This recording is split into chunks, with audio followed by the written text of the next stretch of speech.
yeah, that is amazing. So, can you give us a sample of your poetry? Yeah, definitely. Let's see. Do I have anything new?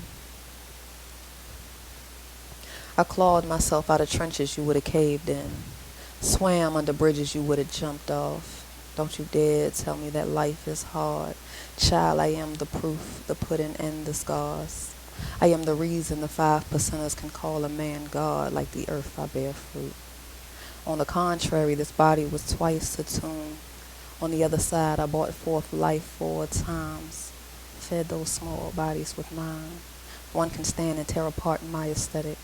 My breasts were once plump, but now they look heavy. I just like to think they're resting. I said I brought forth life 4 times and fed those small bodies with mine.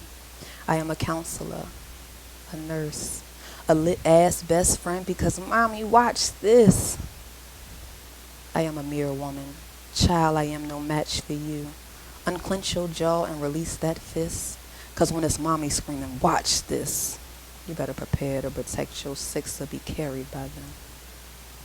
Love it. Thank you. Love it. I want to say welcome to Raw Talent with your host, Miss Tink. Welcome to Raw Talent. Welcome to Raw Talent with your host, Miss Tink. Welcome to Raw Talent. So tell me, who is Siobhan? Literally a collection of things. My latest thing, I've been dubbed the storyteller, and I think I've always known that, but I didn't put a title to it. I'm an artist for sure. A mother, a creative, a soul. Okay, so tell me, who is Lyriicz? That is definitely the artist. That's the expression, I guess, of the artist. The person I put on stage to deliver the things that I feel, my experiences, lived or witnessed. So does that drive your experiences, drive your art? 9 times out of 10, yes. I kind of feel like the Mary J of poetry. Like, if things are good, then there's not much creativity going on. But when the world shatters, it's like, oh, that makes a good poem. So do you think that you can't write from those happy places? I think I can, but I don't reach my depth there. Right. So, like, it's crazy how pain brings more substance Yes. to, you know what I'm saying? Especially with poetry, because it's all self-expression. You don't have, like, a beat to rely on or anything. It's just all you. And you got to deliver it from your feeling and emotion about that. Exactly. But, like, seeing you perform, you're phenomenal. Thank you. You're phenomenal. You know, and I know you talk about your kids. You did the piece about your son. Yes, I love that. So, how do your kids feel when they hear the poems that you like, that poem, you know what I'm saying? They don't hear my poems often. I think they sometimes may see them on social media, but they haven't come to many performances because my older ones, especially, like, they have their own lives, you know. So it's like, okay, yeah, my mom does poetry, and I guess I've been doing it so long. It's just okay. So how long have you been doing it? I've been writing at least since I was 11. I started performing early 20s, open mics. Yeah, so it's been a while. So where do you see yourself going with it? Like, do you want to go somewhere further with the poetry, or is it just more like a hobby? I definitely want to go further, but not just poetry. I kind of want my whole collective of creativity to have a platform, and I'm actually seeing that grow on TikTok now through my storytelling and poetry also. A little bit of comedy in there, so I think I may also try my hand at the open mic comedy amateur night or something. Okay. So can you give me like a little taste of what you mean by the storytelling?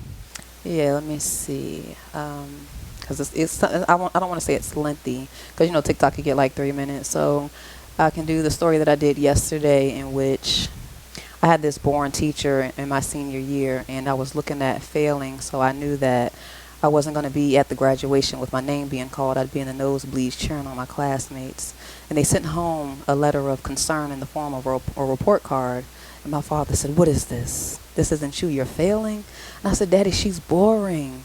And he says, "You got to tell me something better than that." I said, "Daddy, that's my truth. She doesn't speak to my creativity. I can't grasp what she's saying." And that was it. Until one day I'm walking in class giggling with the hottest boy in the school. And my dad was sitting there, and I said, "Oh, shit." Oh. Okay, so I sat in the front of the class and I'm like, okay, don't go to sleep, don't go to sleep. And 5 minutes later, you hear, oh shit, no, I'm sorry, keep teaching, keep teaching. He fell asleep again. And the kids was like, you boring, cuz Vaughn, daddy can't even stay woke. And I told my friend, switch seats with me. Daddy, wake up. He like, shit, she's still talking.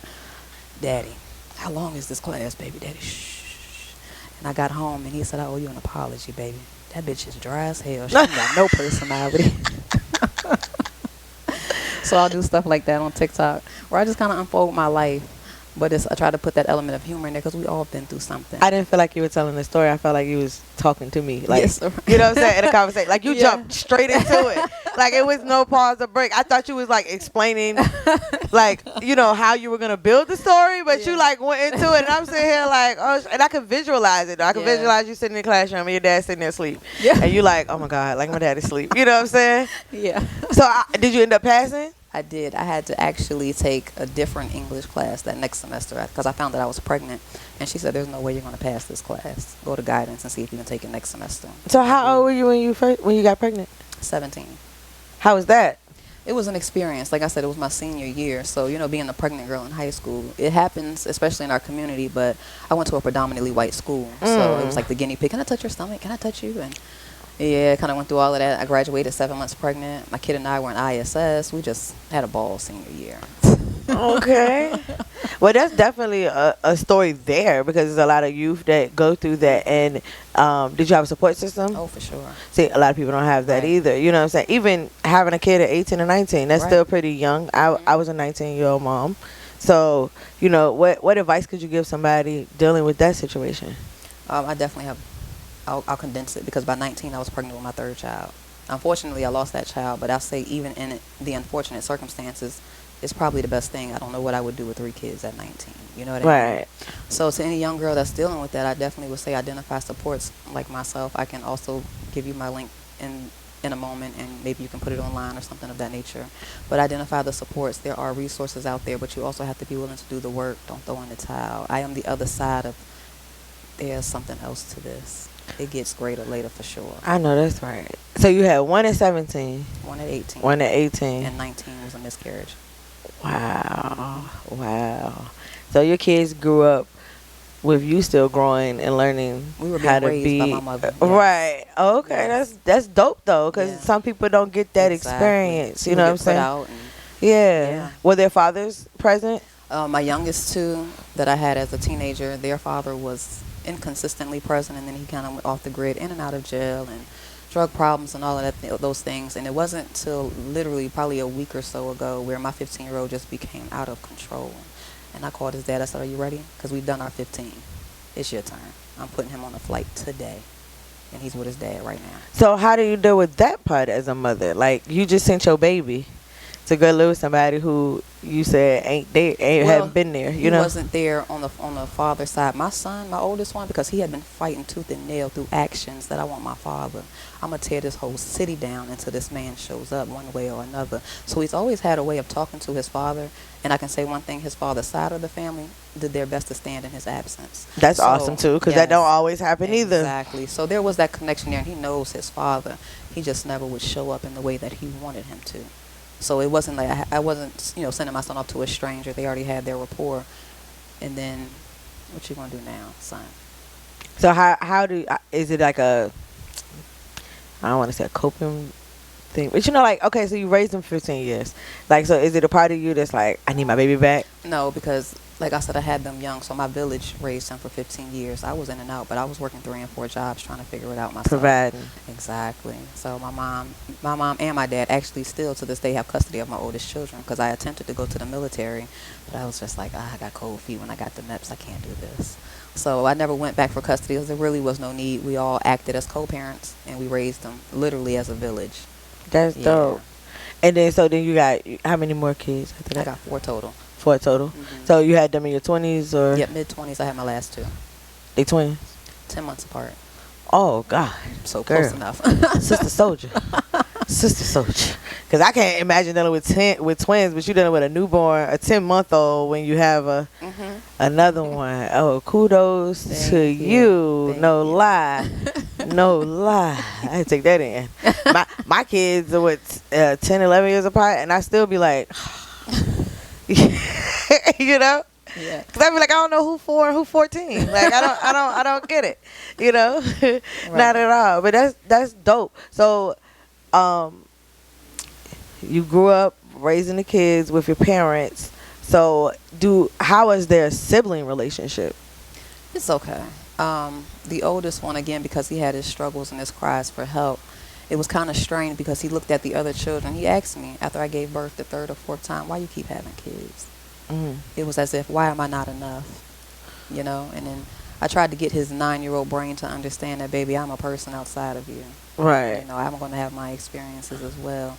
And we're all a collective. We're family. Right. So their relationship got better over the years once my oldest started to understand, like, oh, these kids ain't going nowhere. Right. But they have formed that organically. Oh, yeah. Yeah. I think that's very important and key in the kids. Like, we have a blended household, so it's 7 kids total. Mm-hmm. You know, so you have kids that come visit on the weekend. You have kids that are here every day. You have kids that, you know, go with the other parent. You know what I'm saying? So I think it's very important that the siblings build the sibling relationship, and it's not forced or fostered. Right. You know what I'm saying?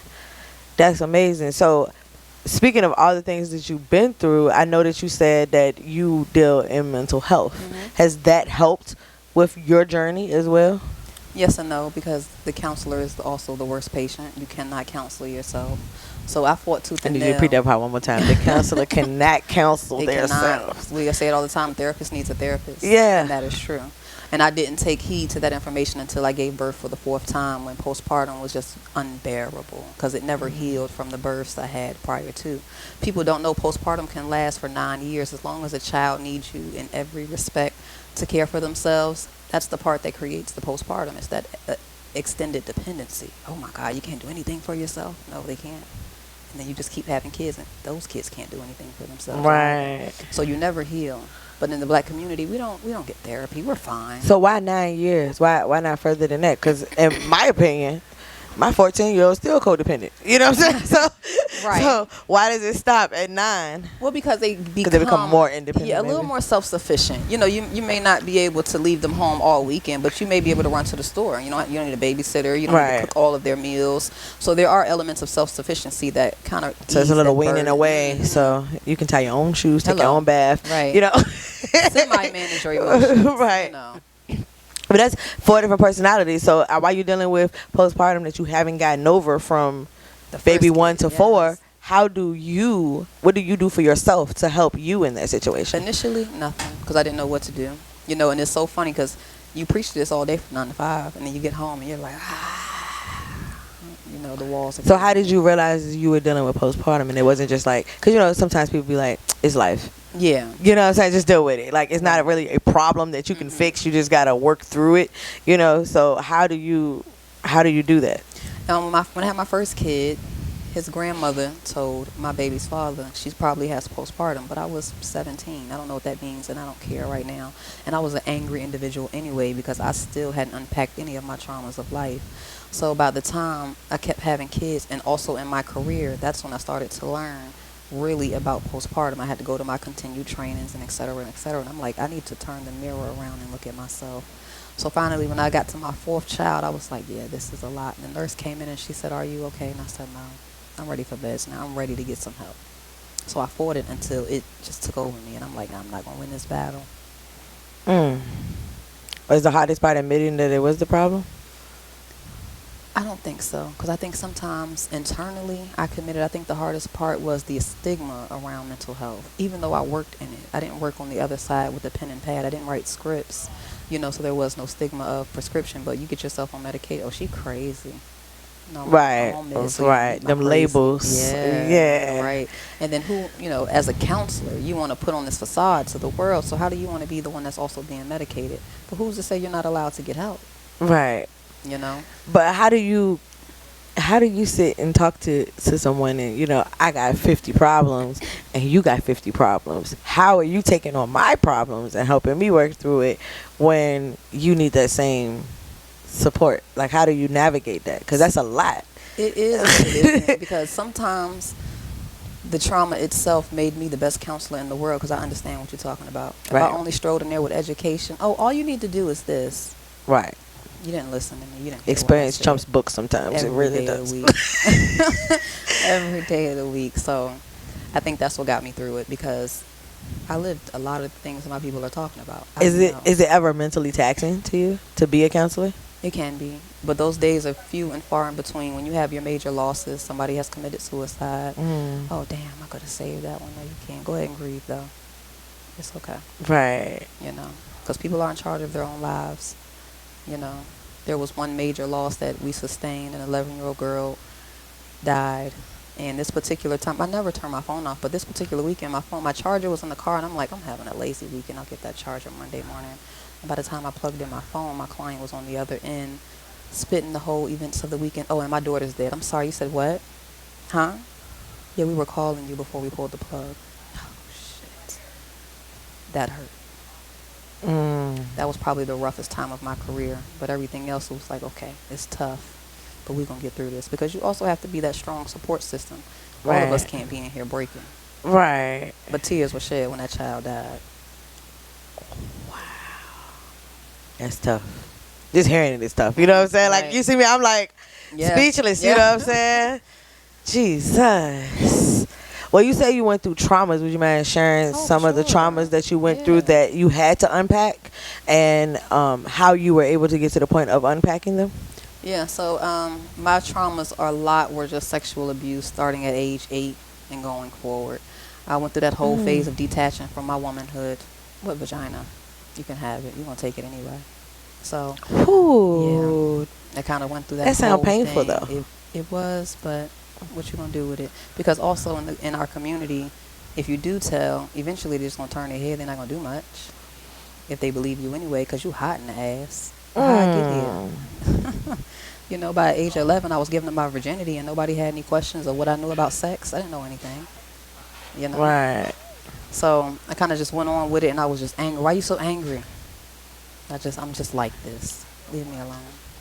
And that's what your response was? That was my response. You know how people say, this is just how I am. So you didn't tell anybody because you didn't feel like I didn't really anything would come of it? Yeah, I didn't open Pandora's box till about 19. Yeah. And I told my mom, and I actually just sent her an email, like, this is everything that I live with. And I'm tired. Here, you can have it. Were you suffering, like, thinking suicidal ways? Of course. Ooh. Yeah. You was just a baby. Yeah. 8 years old? Yeah. And then that was probably the hardest part, knowing you were being violated, but not knowing what was happening to you, nor why is it a violation. Right. You know? All you know is that you go to the bathroom with this. What are you doing? Right. You know?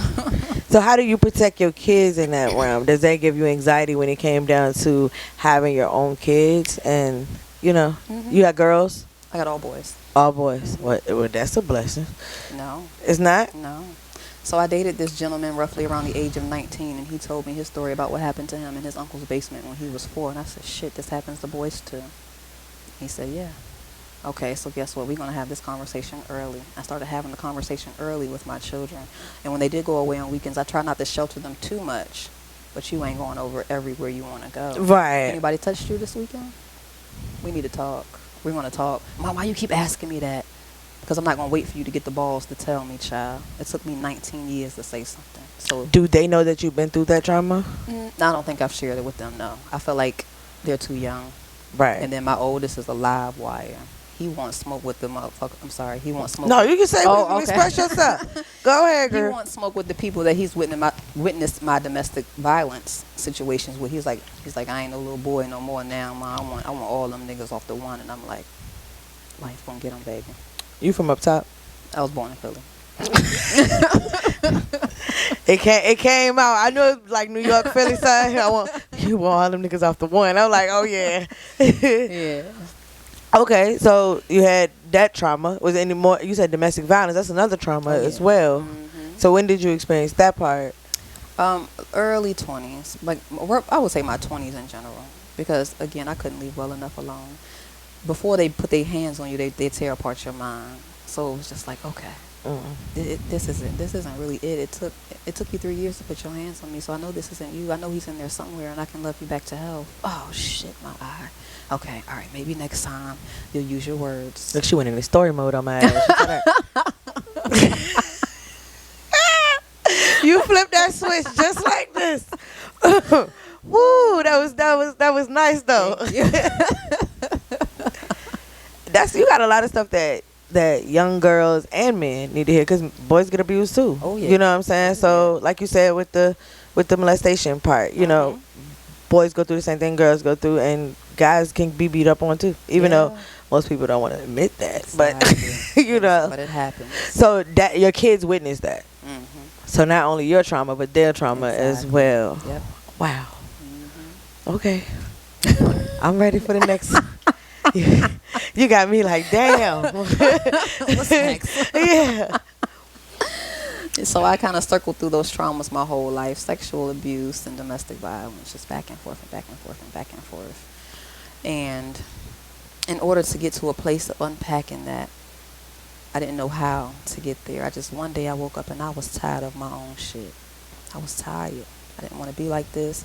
If I got to spend X amount of years on this planet, goddamn, I want a good day. Right. So it just kind of started to unfold little by little. And someone told me, if you want to do something different, you got to change the tape that's playing up here. You got to upgrade your perspective. And you can't do it by yourself, because your old thinking got you right here. So you had to start listening to motivational speakers. You got to start reading some different books. Feeding yourself. Yes. Something different. Because what you put in here comes out, right? Right. So even though I was doing this in work, it just wasn't enough. But then that did kind of help, because I started to see the other side of the bottom of the barrel. And it was like, yeah, no, something's got to be different. Not that I need to separate myself from you, because I'm no better than you. Right. But I got to really live this so I can bring you with me. Right. You know? And that's kind of how I got to unpacking. And then one day on the I was on vacation in Florida, and I was oceanside. I had my little singing bowl. I had done some research, so I was trying different things, trying to cross over into the spiritual realm after I left Christianity. But there was something missing. I had a sense of belonging, but I didn't want to go back to church. So I was like, okay, let's see what this whole trend is about with spirituality. And just something happened. Something clicked, and it was like, I can let this shit go. But healing is going to be continuous. I have to wake up every day and want to do what I'm doing. And then that was maybe 3 or 4 years ago. And as time continued, I started to realize there's multifacets of healing. And the phase I'm in now is healing my finances and the way that I look at money. I didn't realize the part that played into everything else. If you have to choose a hot plate over gas, yeah, you depressed. Yeah, you angry. You hungry. Right. You know? So I was like, okay, I had to start breaking things down, because I healed my patterns, because I had to look at them as patterns, because how come I keep ending up with niggas that put their hands on me? What the fuck? Now, what is it about me that's making, that me attracting this person? Or me choosing this person and letting them stay. Right. If you want something different, you got to do something different. Right. Yeah. So that kind of brought me into all of these different places, like, wow, I got a lot of shit to unpack. A lot.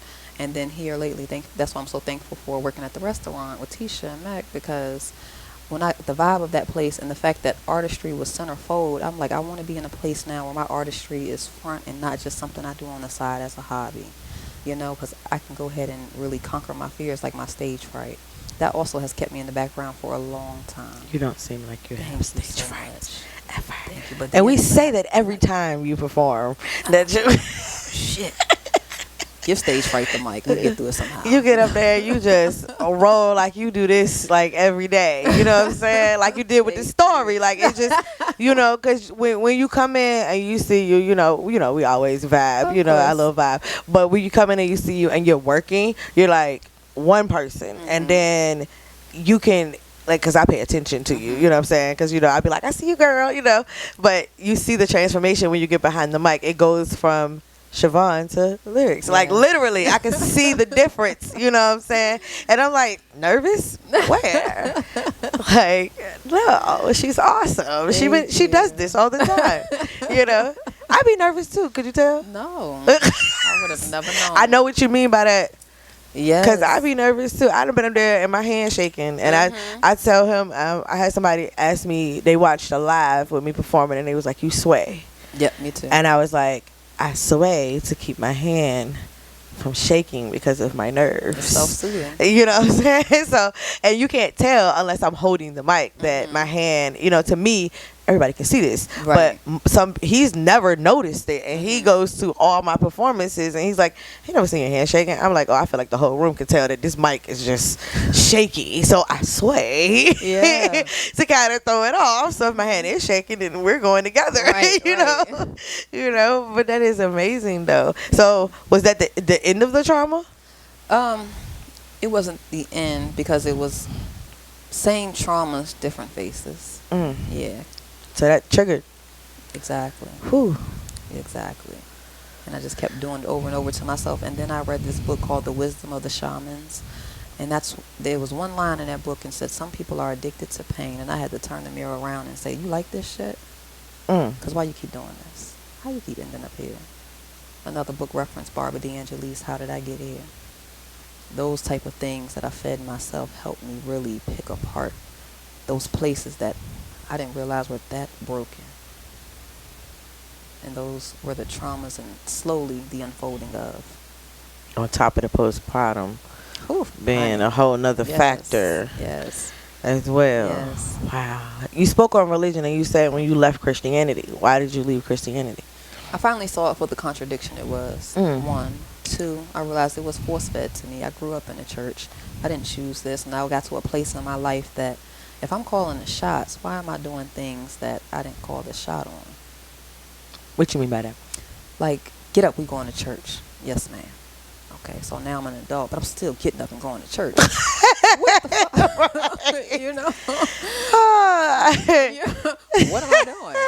Do I really believe all? And I started to look at the different things. Like I said, the contradictions. And the first thing, when I really stepped into my consciousness, first of all, as a black woman, and I started to see the contradictions and how that book alone kept us in slavery those many years. Because how many times do you look at slavery and be like, why they ain't link up and knock his motherfucking head off? Yeah. And get the fuck on through. Yeah. Yeah, I understand that. And I know I've talked to a couple people who have done research on religion in general, and how a lot of them correlate no matter where you are or what your religion is. And like you said about contradictions, because I'm a Christian, you know what I'm saying, but I'm a non-denominational, so I'm not traditional. Right. You know what I'm saying? So like my mom, we grew up in the church. So it was like church Monday through Sunday. Literally. And then revival, and then church activities, and then prayer. Right, Yeah. It was so much church that, like, by the time I was 16, I was just like, I don't want to go. Yeah. You know what I'm saying? And that's the same thing with the sibling relationship. You know what I'm saying? It was like you forced me to go so much that now I'm like, what my cousin called it, bedside Baptist. We can just watch it on TV, or we can just, you know what I'm saying? Because the church is in you. It's not really a building that you have to participate in order to be about your religion. You don't have to go. And you could. Religion is multifaceted to me. So your beliefs can be your beliefs, and I don't think it should matter that you're different. Right. You know what I'm saying? That you think differently, Right. or you done did your homework and you see it this way, and a lot of people don't want to step outside of that to even look at it from a different approach. Right. So what is your religion? If I have to classify anything, I say spirituality. I don't really claim religion at all. Look at the universe. Any body of water is my sanctuary. So I'm more like a nature-based. So what does that mean? What does that mean for you?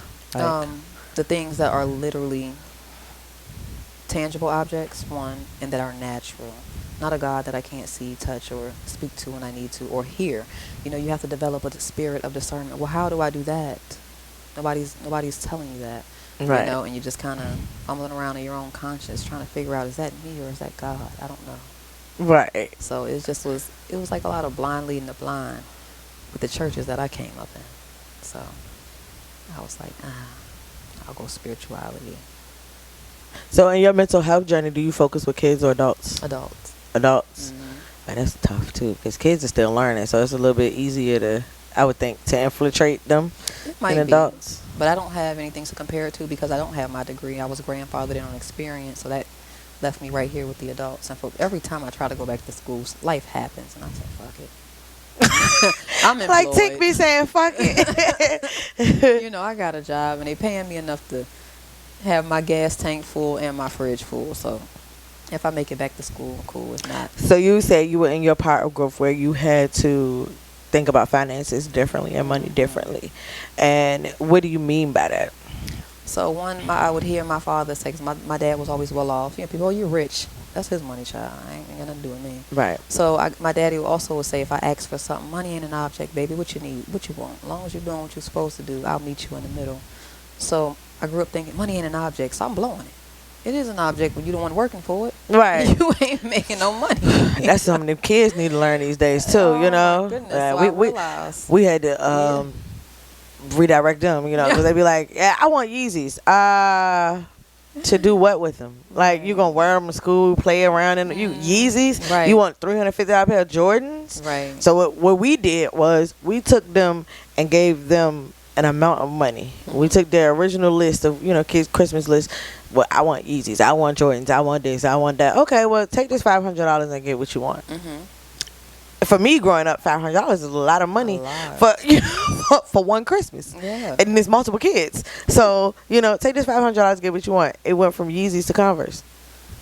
You see, Right. the whole spectrum changed. You know what I'm saying? They spend their own money different. Right, right. And we like, then you start appreciating what you're getting, because now you're realizing this is the cost of this, and this ain't no joke. Like, it was so funny.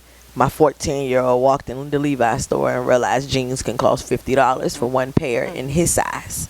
And he was like, I wear kids' clothes. And? Right. I was like, but when you rattling off your list, you want 5 pairs of Levi's. So you're talking $50 a pop for a pair of jeans. Right. That you can go out here and roll around in the grass. Oh, Mom, I didn't know it cost that much. Yeah. Then it's like being like, oh, I'm not going to get this because it costs too much. I'm like, yeah, we're going to have to do this more often so you can understand and get you ready for the next phase in life when you're doing this on your own for real. Like, you know what I'm saying? You know? But yeah, that is what you've been through is wow. Like, meeting you, interacting with you, your presence and your aura gives off a calmness. It really does, a calmness. And you would never guess that your fight has been so big. Thank you. You know what I'm saying? So, back to this question again, because I don't think we really addressed it. You said, I asked you, was it easier with you having the boys dealing with your trauma? You know what I'm saying? And you said no. So, how did you, besides having conversations, was there anything else that, like, your fear overshadowed, of your fear of them experiencing the same things that you have in life? I don't think that it made me helicopter, so to speak. I kind of allowed them to still have their experiences until that one day. Child, why you acting like that? Where you learn that from? My son was newly 4, and I put 2 and 2 together, but he couldn't tell it to me in plain English because he just turned 4. Right. Son, what happened to you and who did it? It took so long to get an answer. And I finally got an answer, and this individual was under 18. And may I not incriminate myself, but the code is no women, no children. So today he still lives and breathes. You be having me having to take it in. Jesus. 'Cause I would lose my damn mind. Exactly. So I did saying? do the civil thing. And I called the police and I made the report. And this was right before the pandemic started. And the officer assigned to my case was also a reservist in the Army. He went on duty. Okay, you ain't got 50 other motherfuckers that can come over here and tell me something. Y'all ain't investigated nothing. Because I promise you, had I done it the other way around and handled it myself, you'd have been over here by now. And then go back to that same feeling that you had when you were 8, that if you said something, they would do nothing. Exactly. But I think the big thing is that you didn't take the same notion and not try to do nothing when it came down to your own kid. Right. And we cut ties. And then that experience, it also did help tremendously because I had a young man at my house. Like, I have that house that, you know, everybody comes and gathers. I have all boys. Then bring your hard-headed ass boys over here and let them do what they do. And I'm chilling in my room, and I heard, Mommy, he got his hands in my pants. Click, clack, baby, I'm on my way. I'm sorry, you're 10. I'm not going to shoot you, but your mother need to get hit now. You got to go. Wow. So it did teach him that you better speak up, and you better speak up in the now. Damn. Yeah. Damn.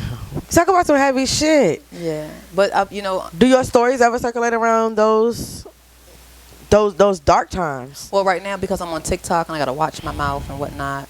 Well, I guess you need to transfer over to I done got YouTube banned. Yeah. So that's what so my that next you thing can, is. because you got a voice. Exactly, and I'm trying to actually just do live things now, like this, hosting events and things of that nature, so that we. Oh, you want to host too? Yes. I don't know Okay. if you're familiar with Jamil, who DJs. Yes, He Jamil and I will JC. be doing supposedly Twisted Tuesday open mics at Boogaloo or Harlem Blues. Okay. Yep. So he's like, "Come on, you got to host." And I'm like, "All right, this is I'm coming out of my shell. I'm Stepping coming out all on the way another out." level. I'm gonna just Another come all the way out. level. So yes, I'm unfolding so I can get to a place where I can get to the other side of the story. You know. You ever thought about writing a book? Mhm. You did? Yeah. So I did write a healing novella, and that's why I was asking you about the audiobook. Yeah. Because on my story times, people are like, "Oh my God, I love your voice. If you're not Yeah. gonna read the book to us, then we don't want it." Okay, well let me change gears and. A lot of people want the audiobooks. I think that's because Yeah. people don't want to read, but and reading, people don't have time. Yeah, but you know, I just can't get away from. Can you do both? Yeah. The audio and the print? Yeah. You know what I'm saying? Because I mean, it's good to hear it, especially with what you're delivering. That would be awesome. You know what I'm saying? Just like with poetry. You know what I'm saying? It would be awesome to hear you deliver it. Because if somebody else is reading it, they're not going to have that voice or that delivery that you have, per se. But I want the paperback. But you know what I'm saying? Because I want to be able to see the words and take them in that way. That's the way I digest. You know what I'm saying? I listen, but I want to read it all. Right. Because you could be listening to the audio book and get off my couch. Oh shit, I didn't do the laundry. Damn. Oh, what she say? Yeah, completely go left. Feel you. I feel you. Yeah, so I'm definitely gonna do both. I feel you. I did change focus because I want to deliver now. You know, they say get it while the getting's good. So, what you mean change focus? I was just about to start with this photographer, and I was gonna have pictures in my book because it's only a novella. It's not a lot, so I wanted that pictorial aspect too. And I was like, okay, maybe I pump the brakes because that's another side of finances that I may not need to push out right now. Right. When I can deliver the audio and start having a return on this, and then I can finance it through the audio. Hello. Yes, ma'am. Hey man, let's think about that money differently. Yeah. Yes, think about that money differently. So creative comedy, poetry, storytelling, audiobooks. Is there any other corners that you haven't hit yet that you want to hit? Well, I sew, and I'm still learning on the clothes side, but I have some other things that I've semi-mastered. On the shit. sewing machine. Okay. Yes, ma'am. All right. Yeah. So self-taught? Yeah. So the only training I had was that 6th grade class where I made that pillow. Oh, okay. Home X. Back in the day, telling my age, you know, they don't do that anymore. No. They don't even teach cursive writing in school no more. Right. You can't endorse your own check. Right. Talk to me nice, signature baby. here. And my son like, do I write in cursive or print? Because his grandma told him cursive. She was like, my baby gonna know how to sign a check. You know, they don't even know what checks is. Right. My son thought you go to the ATM to put cash on your Cash App card. Right. I said, it don't work like that, boo. It do not work like that. Cute. Things have changed so drastically. So drastically. Yes. So sewing. So you gonna do your own clothing or your own like? Yes, I have a small line right now, and I don't push it much because I can't keep my consistency up because I have so many other things going on. Plus, I have 2 full-time jobs, and something's about to break for me. I can feel it in the water, so it'll be out there. Okay. So what do you mainly like to sew? Like, you know, clothes or like either like pillows, like you was talking about from. I started out really making bags. And that was okay, but the costs to make were so expensive. And I'll tell people I'm still in my learning phase, you know. But I also have to have a return on the money I put out and a profit for sitting here for 8 hours. Materials costs. Hello. And they're like, ooh, yeah, that's too much. I respect that. So I had to change gears and start with clothes because I can buy some $4 fabric and make 2 and 3 things out of it. Right. So with the bags, you would make like leather bags and stuff like that? They wouldn't even be real leather, and it still could cost $30 to $35 to make it. Yeah, because people don't realize you have to put stabilizer on the inside. A zipper is $10 damn, you know. Yeah. Oh wow. Yeah. Yeah. See, that ain't my lane. You teaching me something new. That ain't my lane. Yeah. I don't know about sewing. What is embroidery different from sewing? Well, the only difference with the embroidery is you don't actually have to navigate the machine if you have an embroidery machine. You push the buttons, and you can step back, and it'll do its own thing for you. Oh. So that's the beauty of it. My embroidery machine acts like an asshole, so I haven't been doing that lately. I just sew right now. And I don't want to embroider the old school way where you got to keep moving the hook and keep this. No. It's more time consuming that way, right? And then I'm learning something else. I don't have time to learn anything else right now. That way you can go back to school, you know what I'm saying? Right. Like, yes. so you ever thought about doing you gonna do the audio for the poetry as well? I know you're gonna do the storytelling. You Yeah. gotta do storytelling, Definitely. but you thought about doing audio for your poetry? Yes, and if only I do a podcast for the poetry. And what would that consist of? Depends. Last time I did try my hand at that, so I would take whatever topic that poem was and then have that conversation or lecture because, it's one-sided. And I did have some where I did an interview, and then I would put the poetry usually in the beginning, 60 seconds of a moment of silence so we can reflect. What's wrong? Nothing's wrong. It's crazy because that's how I started my podcast. I love it. That's exactly how I started it. My podcast was built on the topic of the poem. Mm-hmm. And then, I moved forward from there. And I only did it for like 6 months. I completely moved away from it. And then I felt like the one-on-one interaction was so much better. You know what I'm saying? Because it's intriguing. Like, I wouldn't have known that. I wouldn't have known Siobhan from Harlem Blues on this level. You know what I'm saying? Like, we could even sit and have conversations, but, you unpacking a lot of luggage, girl. You unpacking, honey. I was bag lady. Right. Speak those things to be not as though they were. Hello. Amen. Yes, ma'am. I want to thank you for coming. We're going to have you come back for some other stuff. Not an interview. We're going to have you come back for some other stuff. I think that you got some stuff that's in you that not just because you've been through it, but because your delivery of it can be very beneficial. Thank you. And I feel like Tink gonna help like that light. I'm and here push for you. it. Yes. Appreciate you. Thank you so much. Girl. So I'm in my room peacefully neglecting my motherfucking children. My now 7-year-old bolting through the door. Mommy! I hit him with the blicky like, yo, anybody lost all their teeth? He said no. Anybody bleeding profusely in this motherfucker? He said no. Is my side of the house on fire? He said no. What the fuck is you calling my name like that for? He said, Mommy, Shoo put his thing in the dog mouth. I'm like, did she bite it? He said no. Damn. All right, look, you call the father. He said, I can't read. You can't read. You can't drive. Who keep letting you in my fucking house, yo? I said, whatever. So I get the dad on the phone. I'm like, your son put his man's in the dog mouth. He said, did she bite it? I said, no. He said, damn. I said, at this point, I'm not sure if either of us should have custody of these kids. Because I said the same thing, my G. So he was like, all right, how you want to handle this? I'm like, the now 7-year-old really is on top of it because he the responsible adult in this whole situation. I'm sitting there looking stupid. He like, shrew. You can't put your man's in the dog mouth because. And I'm like, he really making sense. So I just took the dog and went back in my room. You know what I mean? Shit.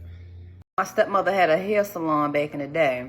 So after school, if my father was at work, my brother and I would have to go to the salon until she got home or until my dad got home. One day I'm in there, I'm about 9 years old, and I don't know what the instruction was, but I gave her a piece of my mind. That was wrong. That was a fuck up, honey. Stepmom about 4'11" on a good day.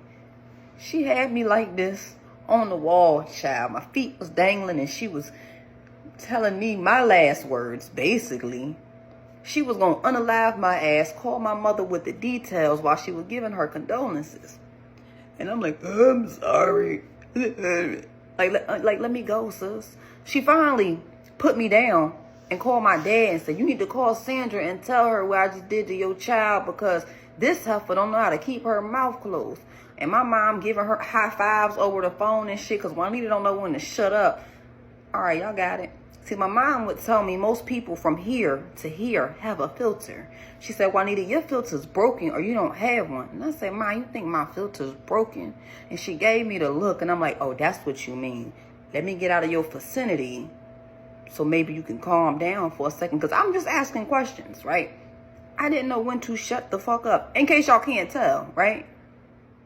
Oh, I see y'all tussling in the comments. See, y'all think free speech, when it comes to the average person, is free speech. Now, you understand that in the First Amendment, even with the clause, you're respected, because if you go on a government installation in certain public places, your free speech has that clause, which you can't say whatever you want. But the consequences is backed because it's sanctioned by the government, and you call it patriotism. I don't know how y'all was raised. You come right here popping your gums, you will be dealt with. The only reason I made mention of her race is to show that we were raised different. Far from racist, baby. My whole experience is based on being a black woman, so I can only speak from the seat that I had at the table. Peace, love, and fucking butterflies. The problem is my kids be getting put out of a lot of places, and on the wrong day I get put out with their ass, but not because I coddle bad behavior or defend their bullshit. I try to keep my hands off of them in public, except that one time at Walmart, and I smacked the shit out of some with some embroidery stabilizer. But hear me out. See, youngin' was protesting. I want a toy. I was like, if you're gonna protest, you better scream it with your chest, nigga. Say it louder. So he protested. I'm minding my business, shopping and shit. My radar go off. I look down. I got a 5-year-old on me with a closed fist. I was like, pow, smack the shit out of him. And the look of shock on his face, I was like, mommy ain't mean to disrespect you. I meant to smack that shit out you, though, because there ain't a nigga alive that gave me negative 36C breast stretch marks and postpartum depression that can raise their motherfucking hand at me. I unalive your ass in this Sewing and Craft department at Wally World. Drive myself to the precinct if they don't get here and give me a ride fast enough. Listen, mommy love you. I'll fuck some shit up about you, but I'll fuck you up about me. And them the life lessons I be trying to give to my little ninja, because I fuck with them, man. They cool as a bit. Like, stuff that we have our bad days, yeah. Tink did not come to play with you hoes. I came to slay, bitch.